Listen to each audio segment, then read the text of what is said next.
When should you talk openly about the business you're building, and when should you keep quiet about it? You may have heard of the concept of building in public. It's been all the rage in the entrepreneurial circles for the last few years, and there are a lot of benefits that come with doing that. But there are some risks as well. What happens when your competitors know exactly what you're planning to do? That's what I'm going to talk about in today's episode.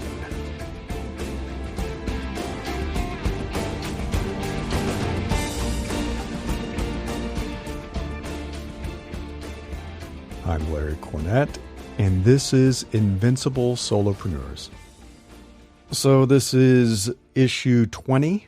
If you go to newsletter.invinciblesolopreneurs.com, it's called Shh, Keep It Stealthy, issue 20.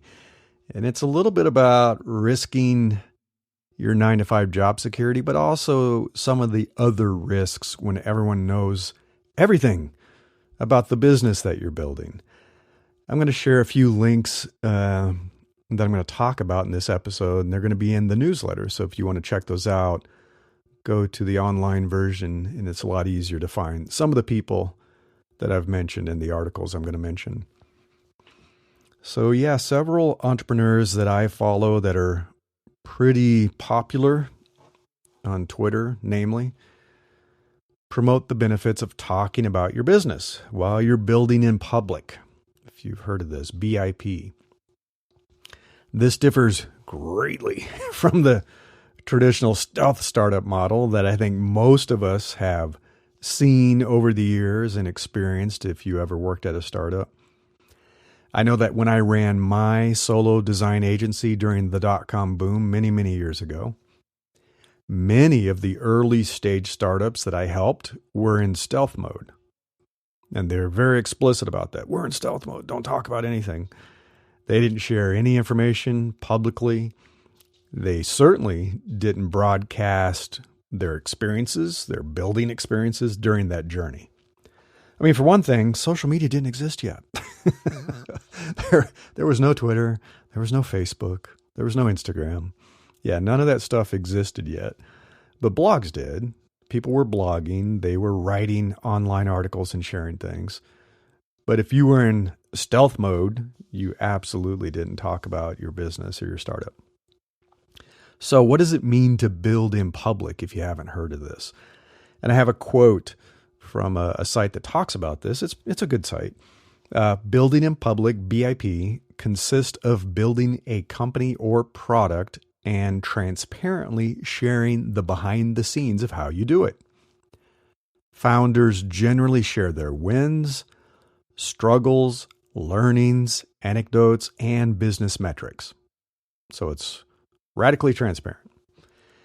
As I mentioned, if you're active on Twitter, you've probably seen quite a few startup founders talking about it, creators, and even investors who are big fans of it.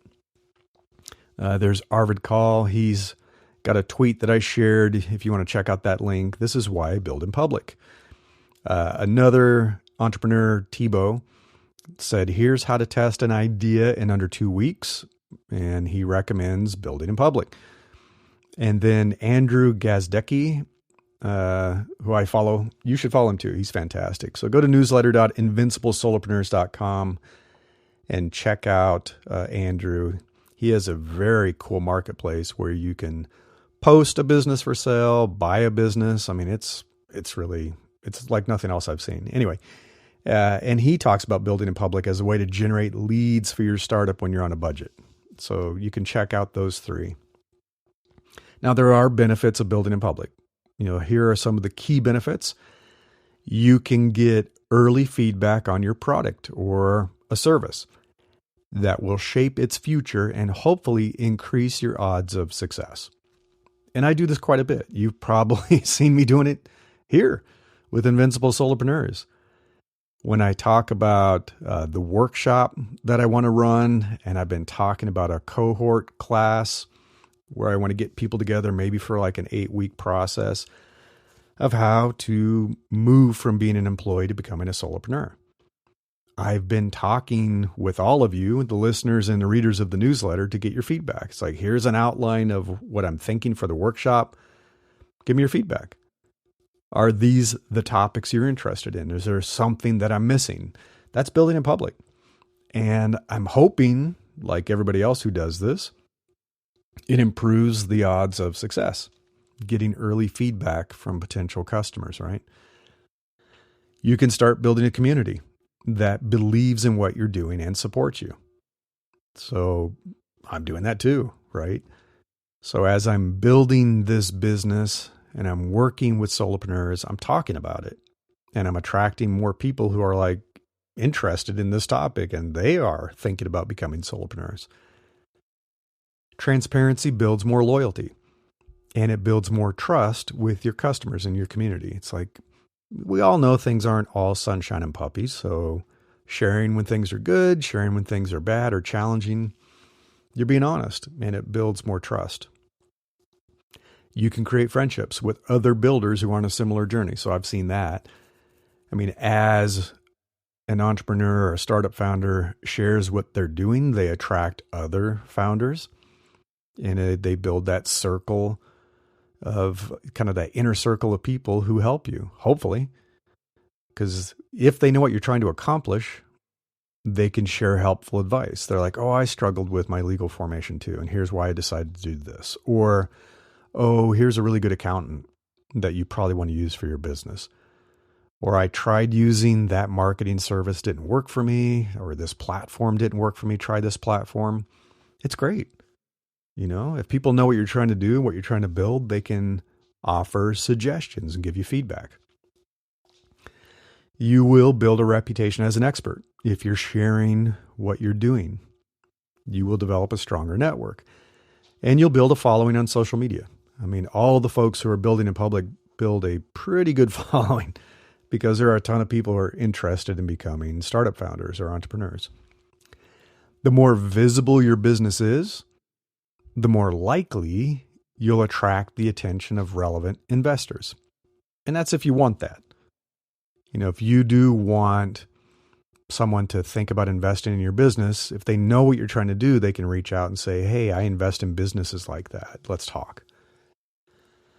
And then a final key benefit, the more visible your business is, the easier it is to attract potential talent. And that's, again, if you want that. If you're thinking about hiring employees or you're going to hire contractors, if you're talking about what you're doing or you're talking about something you're struggling with, someone could reach out. They could say, oh, hey, I'm a back-end engineer and I've worked on that before and I know what you're dealing with. I know how to solve that problem. That's pretty cool. Okay, that's all the good stuff. Let's talk about when is it not a great idea to build in public. So I shared a link to a story that has a pretty good summary of why one entrepreneur stopped building in public. He switched from being radically transparent to something he calls thoughtfully transparent. And I'm not going to repeat everything that's in it. You can check it out. I linked it. So yeah, go to newsletter.invinciblesolopreneurs.com. This is issue number 20. You can find that article and check out why he moved to being thoughtfully transparent instead of radically transparent. While I agree with the premise of sharing your journey, and I've benefited from doing that, there are times when it might be a bad idea to build in public, and I'll share some examples. When stealth competitors can use your data against you. You know, if you're sharing your pricing strategies, if you're sharing where you find great engineering talent, if you're sharing your business forecasts and your business plans, I mean, it is a competitive marketplace. That is what competition means. So if you're sharing everything and they're not, they can react to what you're doing. They can leverage it and say, let's adapt our pricing to be just slightly lower than their pricing. Or let's go grab a bunch of talent from that pool where they tend to look for talent. And there are people who just do copycat businesses, and it's a lot easier to spin up a copycat business. I saw a really interesting example of using artificial intelligence to copy an entire website and write it in great code. So it wasn't, scraping the code and doing that. It was kind of scary, and it's pretty amazing, but it's one of those things, right? It's like it can do great things, it can do bad things. And they showed an example of it recreating a website, looking just like it in clean code. So your competitors can take everything you have that you've spent months or years building, and they can spin it up and have a competitive website running in less than a day, probably.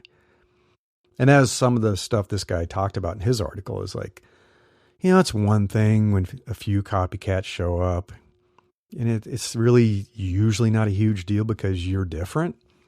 You're unique, especially as a solopreneur. You are you. No one can be you. But when dozens of copycats keep springing up and they're trying to be just a little bit better than you on something, I mean, it does create confusion in the marketplace. And there are going to be people who would have reached out to you to buy your product or to work with you using your service that now have 10 other people who are doing pretty much the same thing you are. So may not be a good thing. Another time that it's not a great idea is if there is a significant first mover advantage. So you don't want your competitors to see what you're doing, to see what you're planning to do before you launch. There's a reason Apple keeps things super, super secret. They don't want all the smartphone competitors to steal their thunder and to say, okay, we're going to do that, and we'll launch it a month before Apple does and steal their thunder, right? Another big one, when you're still not sure. You're just not sure what product you want to build or what service you want to focus on for your business, right? I mean, we don't always know exactly what it's going to be. I can think of many startups that pivoted and radically changed what they're doing. So you may end up offering an entirely different product or an entirely different service than what you originally planned to do. And now it's no longer relevant for the people who followed your journey. So maybe you were planning on being a consumer product and you're building this huge audience of followers and you're sharing your journey. And then at some point, your investors or you change your mind and go, you know what, this would be better as an enterprise product. We're not going to go direct to consumer anymore. So now what? All those people kind of feel like you did a bait and switch because you hadn't figured out what you want to do yet. Another one that happens, and I see it with these folks on Twitter, when you're spending so much time manage your online presence and your community and talking about what you're doing and creating reports and creating those elegant blog posts and tweet threads, that you're just not spending enough time building your business, building your product, your services. It's hard to do all of that. So if you're a founder, especially if you're a solopreneur, you got a lot of work to do. You're going to be busy. Do you have time to be spending hours every day sharing your radically transparent updates and talking with people about it? Probably not. Another one, when sharing the data transparently hurts your business. And some founders gave examples of this, that when they shared too much, it created a problem. Like they were sharing churn data, like how many people are quitting the service or not renewing their accounts. And they shared that, being radically transparent, and it scared away new customers. They were like, something must be wrong. I better not sign up for this service because people are quitting, they're leaving. And maybe it's just a temporary thing. You're trying to figure out, how do we address this? Maybe you have a bug. Maybe things are a little too slow. Maybe your pricing's wrong. Who knows? And so you shared that, and now you've lost new customers that you could have worked with once you'd solved the problem. And then a big one, and this is really important for the whole point of this newsletter and podcast, when your side hustle jeopardizes your 9-to-5 job. So I want to talk more about that last point. My whole employee to solopreneur strategy assumes you can safely test the waters with your new business concept before giving up a steady paycheck. Funny thing, you can think more clearly when you aren't worried about paying your rent or your mortgage and buying groceries. It's just true. I mean, building in public, it's all well and good when you're an entrepreneur who's already fully committed to your business. I mean, that's what you're doing. You're all in. You're not risking a day job. So if you do decide to quit your job and go all in on a new business, sure, you can choose. You can decide if building in public is right for you or not. However, it's quite another thing if you still have a job, if you still have a 9-to-5 job and you're experimenting to see what business idea will work. You're just experimenting. You don't necessarily want your employer aware of this business, of your side hustle. If you're trying to validate your business model, your pricing, and all that stuff that you need to figure out and land enough customers before you feel comfortable going all in, you don't need the extra stress of losing your job. Quite simply, if you're still employed, building in public is a very risky strategy. You just shouldn't. You could very well lose your job if your boss finds out. Now, sure, some employers are more understanding than others. Some countries, some regions and states encourage the entrepreneurial spirit more than others, and they support it legally. For example, here in California, in the tech industry, most people assume everyone is working on something on the side. Everybody has a side hustle. Everyone has some kind of startup idea. It's so part of the culture. It just is. So I'm going to recommend that if you're currently employed by someone else, so you have a job, review your employment agreement. That one you signed that's like 50 pages long, review the fine print. You might want to sit down with an employment lawyer, talk with an accountant. Review your local employment laws because I know they're different. They're different in the U.S. than they are in Switzerland and Italy and Brazil. They're different even in California than they are in New York or Florida. So review those laws, review the business practices before working on your business idea.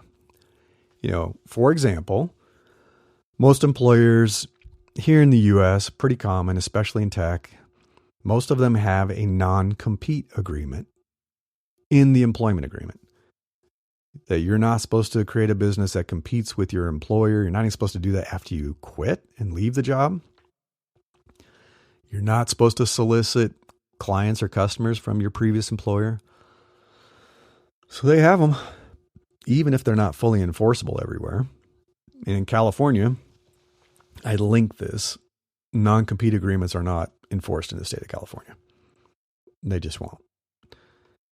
You probably will be interested in something that the FTC recently announced about this. So I'd link that announcement if you go to newsletter.invinciblesolopreneurs.com. It's promising around this whole topic of non-compete agreements. So I want to talk now about why you should keep your business secret and how to keep it secret. So a few things to think about. How would you feel about an angry customer showing up at your home? They know who you are. They know where you live. They're upset about something and they show up at your home. That has happened. Do you want your friends and family to question your business idea? Are you ready for that? Are you really ready to let everyone know about the business you're creating? Are you okay with everyone knowing about your business if it fails? How would you feel about that? Do you want to wait? Do you want to wait until your business is successful? It's up and running. It's paying the bills. You feel like you got things under control and you want to wait until you reach that point before you start talking about it. So I do share quite a bit about the businesses I'm running. I'm pretty sure all of my friends know about them, my online connections, podcast listeners. Most of you know about Invincible Solopreneurs, Invincible Career, even Invincible Life, where I do career coaching, I do business coaching, I even do some life coaching. And Brilliant Forge, which was the original business I founded back in 2010. Yeah, 2010. It's mostly what I use for startup consulting and consulting with businesses and mostly tech. Most people know about it because, I publish a lot, I post a lot, I podcast. I also practiced building in public for my tech startup, VoiceKick. We were pretty open about sharing our journey as we went along and getting feedback from users and community. And then we also shared our failures, and it did fail. That's pretty painful. Very public failure that you have to live with, right? And are you okay with that? However, I've also tested dozens of other business ideas over the past 13 years or so, probably even longer. And most of those happen secretly. I didn't see the point in talking about them until I thought there was a there. I mean, most of them didn't get traction. You test it for a few weeks, months even, some stuff even quietly testing, just trying it for a year. It just doesn't work out, or you lose interest in it, and that happens. So I could quietly shut them down and move on to new ideas without everybody saying, oh, that failed. Yet another failure. I mean, most creators, most entrepreneurs have lots and lots of failures before they have a success. Do you want that to be in the public eye? It's up to you if you can handle that. I think an insulating layer of anonymity isn't a bad idea in the early days of testing your business. Also, having some distance between your personal life and your business entity is always a good idea, right? Always. Like I said, do you want somebody showing up at your doorstep? Here are some things to consider, and there's some steps you can take to protect yourself and to keep things a little quieter while you're testing ideas for your business. You should use anonymous domain registration. I know Google Domains offers this. It's for free, I believe. Free Whois, that lookup you can do to see who owns this domain, where is it registered, where do they live, what's their address. Most services, domain registration services, offer anonymous domain registration. Some charge for it. I used to use one that charged for it, and that's why I transferred everything to Google Domains, because it's free. Your business website can be all about the business brand. You don't have to mention your name. You don't have to have your picture up there. You don't have to have a photograph. It could just be a business website. And I think you've probably seen this with a lot of business websites, especially if it isn't a public company. It's all about the brand and what they do, their services. You don't really know who's behind it. And sometimes that's a good thing in the early days. You should create a business email address. If it's on the domain that you own, that looks more professional, but you can easily create a free Gmail account that's just for your business. And again, this is so it's a business email. You keep it separate and it doesn't have your name attached to it. So no one knows that you're running it. You can set up a separate phone number from your personal number. Do you really want to be getting a bunch of business phone calls on your personal phone? Probably not. So there are services you can set up a new line through your phone provider. You could also get a virtual number, and there are a number of services that do that too. I linked a lot of this stuff. So I linked the Google Domains, which you probably could find, but I also linked an article about how to choose a virtual phone number provider. Social media accounts. You probably want to set up business social media accounts on Twitter or TikTok, YouTube, Instagram, wherever it's good for your business. And you can use your business email address to do that. So again, it's a business. It's a business account. It doesn't necessarily have to have your name associated with it. You should set up a business suite, PO box kind of thing, to have a physical mailing address. And some businesses, you're going to require this. And UPS offers this. There are many others that do. And that's a place to get your physical business mail. Believe me, there are still physical envelopes that show up at mine. And that's nice. And this is important because it's nice to have correspondence and an address that you have to share for some things that you set up that doesn't come right to your personal home. You don't want people showing up at your personal home address. Legal stuff, you may want to set up an LLC or a corporation that protects you a bit, and it protects your personal assets from lawsuits. And it's not 100%. I would highly recommend talking with a lawyer about this or an accountant. I have an LLC for my business because it's just me. It's a little less of a hassle than a full-blown corporation, but I have built full-blown corporations. I did so for VoiceKick because we had a board and we had investors and I had employees. That's a good idea. You may even want to take additional steps to hide your ownership of the company. And I linked an article about how to do so, to have a private LLC, for example, that shields your personal identity from the company. And this isn't always for bad reasons. Everybody's like, oh, you're trying to hide your company and tax stuff. And it's like, no, this is because I'm running a company. And again, I don't need people coming directly to me and hassling me about the company or the product or the service. And so sometimes people want to do that. You should set up a separate bank account for your business. Don't have business income flowing into your personal bank account. And these last three are very important. Always use your own equipment. So this is more about protecting you from legal issues with an employer. Because again, I'm talking about going from being an employee to becoming a solopreneur. Do not use your employer's equipment. Use your own laptop. Use your own phone. Do not use your employer's internet service. Don't get into the office on their network and do work for your business. Do not do that. Use your own internet. And always work during your personal time. Do not work on your business during the hours your employer is expecting to be working for them. It's just not a good idea, period. And it's not really fair to your employer.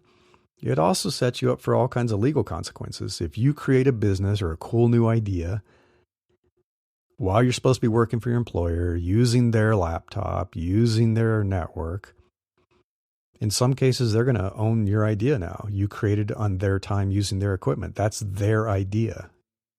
You can't take it for yourself. So don't do that. Be very careful.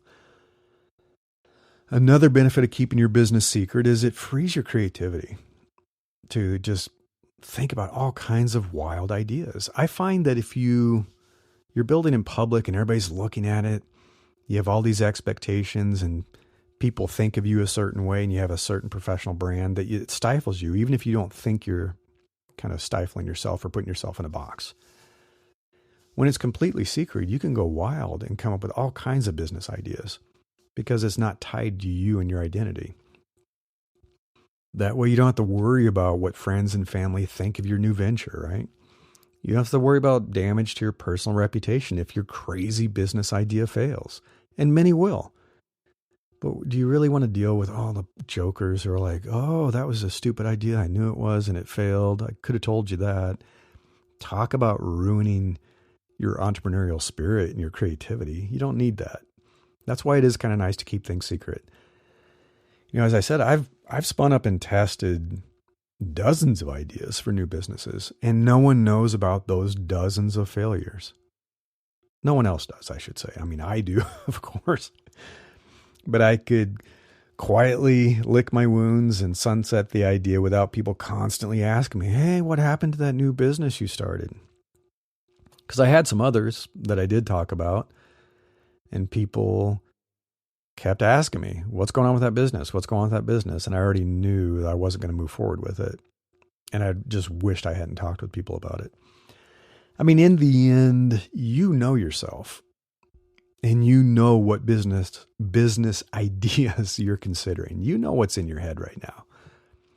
So you'll have to decide if you're ready to build in public with all those pros and cons that I just talked about, or if you should keep your business a secret for now, and maybe forever.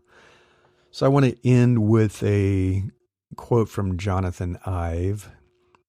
Yes, that Johnny Ive from Apple.